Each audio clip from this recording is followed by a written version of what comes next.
Hello guys, popcorn കരിഞ്ഞു പോയി guys. ഉണ്ടാക്കിയ പോപ്കോൺ ഒക്കെ കരിഞ്ഞു പോയി. എന്നാലും കുഴപ്പമില്ല, ഞാൻ തിന്നും.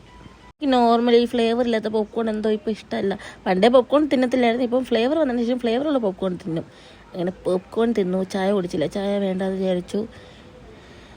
അത് കഴിഞ്ഞിട്ട് ജസ്റ്റ് ഒന്ന് ഫേഷ്യലല്ല കുഞ്ഞ് ചെയ്ത് തരാമെന്ന് വിചാരിച്ചു. മുഖത്ത് എന്തെങ്കിലും ഇട്ട് തരാമെന്ന് പറഞ്ഞു. അങ്ങനെ ഇട്ട് തന്നു. കുറച്ച് നേരം മുഖത്ത് എന്തൊക്കെയോ ഇട്ട് തന്നു. അതൊക്കെ ചെയ്തു. അത് കഴിഞ്ഞിട്ട് മുടിയും വെട്ടിത്തരാമെന്ന് പറഞ്ഞു. മുടി ഒന്ന് ലെവൽ ചെയ്തു, വെട്ടിയില്ല, ജസ്റ്റ് ഫ്രണ്ടിൽ കുറച്ച് വെട്ടിയിട്ട് അതൊക്കെ കഴിഞ്ഞിട്ട് നമ്മൾ എവിടെയെങ്കിലും പോകാമെന്ന് വിചാരിച്ച് ചുമ്മാ വണ്ടി എടുത്തുകൊണ്ട് ഇറങ്ങി. അപ്പോൾ ഉത്സവം കാണാമെന്ന് പറഞ്ഞാണ് ഇറങ്ങിയത്. ഹായ് ഗൈസ്, നമ്മൾ എവിടോ പോവുകയാണ്. എവിടെയാണെന്ന് അറിയത്തില്ല.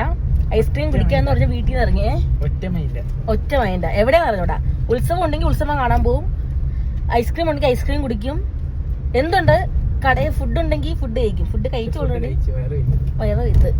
ഇവിടെ കുറച്ച് ലൈറ്റേ ഉള്ളൂ, നമ്മളിവിടെ പോകുന്നില്ല. അവിടെ എന്തൊക്കെയോ പക്ഷേ സൗണ്ട് കേൾക്കുന്നത്. നമുക്ക് എന്തെങ്കിലും പോയി നോക്കാം. ഇപ്പൊ നമ്മൾ ഐസ് ബേയിൽ ഐസ്ക്രീം കുടിക്കാൻ പോവാണ്. ഐസ് ബേ ചെന്നപ്പോൾ ഐസ് ബേ അടിച്ചു ഗൈസ്. പിന്നെ ഐസ് ബേ ഇല്ലെങ്കിൽ ത്രിവേണി കയറി തന്നെ ഐസ്ക്രീം കുടിച്ചിട്ടേ പോകത്തുള്ളൂ എന്നുള്ള മൈൻഡിൽ നമ്മൾ ത്രിവേണി പോയി. മധുരമുള്ള എന്തെങ്കിലും തിന്നാൻ കിട്ടുമെന്ന് നോക്കാം.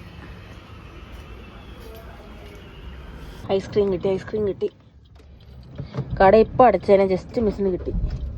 കടയൊക്കെ പൂട്ടി. ഹലോ, അപ്പോൾ ഓക്കെ ഗൈസ്, എല്ലാവർക്കും ഗുഡ് നൈറ്റ്. ബൈ.